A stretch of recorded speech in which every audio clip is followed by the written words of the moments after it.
Mesdames, Messieurs, bonjour. Bienvenue sur Mali Online, votre plateforme digitale d'information générale du Mali, d'Afrique et du monde entier. Mali Online va désormais avoir un invité de la semaine, du mois, pour échanger sur l'actualité en général. Aujourd'hui, nous rencontrons l'imam Mohamed Dicko. L'imam Mohamed Dicko est un homme de religion, un homme de la société civile qui a un franc-parler.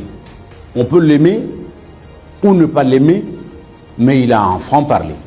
Et aujourd'hui, Mali Online également va discuter avec lui à bâton rompu sur tous les sujets, sans exception. Bonsoir l'imam Dicko. Aujourd'hui, notre pays, au sortir des élections législatives, connaît beaucoup de troubles. Si on vous demande de dépeindre cette situation, qu'est-ce qu'on peut retenir essentiellement? Bonsoir à vous et à tout le monde.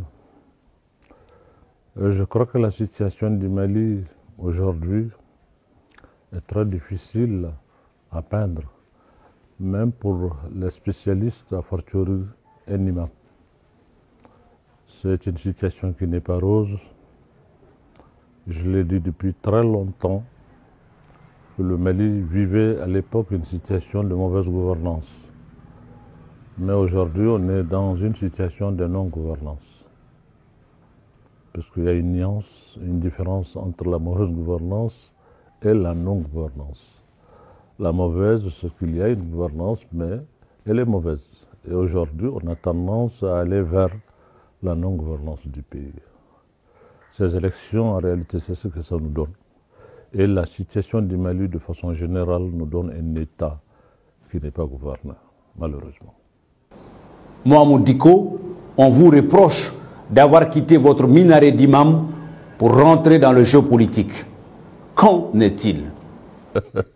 Moi, même aujourd'hui, vendredi, j'ai fait prier les gens. Mon minaret, je ne le quitte pas. Je ne l'ai pas quitté. Et je ne sais pas, l'arène politique, ça veut dire qu'il ne faut pas parler de son pays, du devenir de son pays, de se soucier du bien-être de ses populations. Mais le travail que je fais, l'imam, c'est des hommes qui sont là. J'officie la prière, mais pas seulement la prière. Non, je suis là aussi pour m'occuper des hommes. Dans nos mosquées, nous. C'est ça, je dis à d'autres, quand ils ont parlé de fermer les mosquées, ne pas les fermer. Je dis attention, nos mosquées ne sont pas seulement des lieux de prière. Ce n'est pas seulement le culte cultuel. Ces mosquées ont un rôle social. Vous savez, c'est dans les mosquées que nos baptêmes, nos mariages, les funérailles et tout se fait là-bas. Et ces mosquées-là, c'est des endroits dans lesquels le peuple se rencontre. Il y a un brassage. C'est là-bas que tous les jours, et après chaque prière, peut-être il y a une dizaine de personnes qui se lèvent, qui demandent mon problème d'ordonnance, qui parlent de je n'ai pas eu quelque chose à manger, qui parlent de ma location, etc., etc. Donc, nous jouons beaucoup de rôles. Ce que le politique fait, c'est à peu près ce qu'on fait. Si le politique est politique, parce que politique c'est fait pour le bien-être des hommes, c'est pour que la cité soit bien dirigée, si c'est cela la politique. Mais nous partageons à peu près les mêmes préoccupations.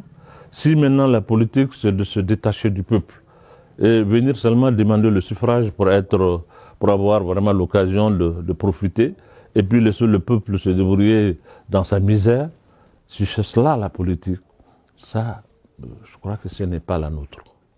Moi, je n'ai pas quitté mon minaret.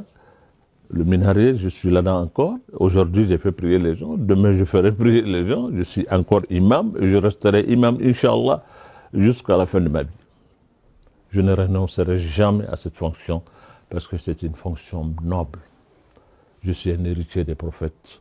Je crois que les prophètes sont envoyés pour conduire les hommes. C'est les hommes politiques qui pensent que c'est eux qui doivent conduire les gens, c'est eux qui doivent parler aux gens, c'est eux qui doivent s'occuper des gens. Nous avons la même fonction si on se met ensemble. Je crois qu'on peut se compléter même, si ça se comprend bien. On n'est pas des rivaux, on n'est pas les imams doivent être de ce côté. Non. On est en train de conduire les mêmes peuples, les mêmes gens.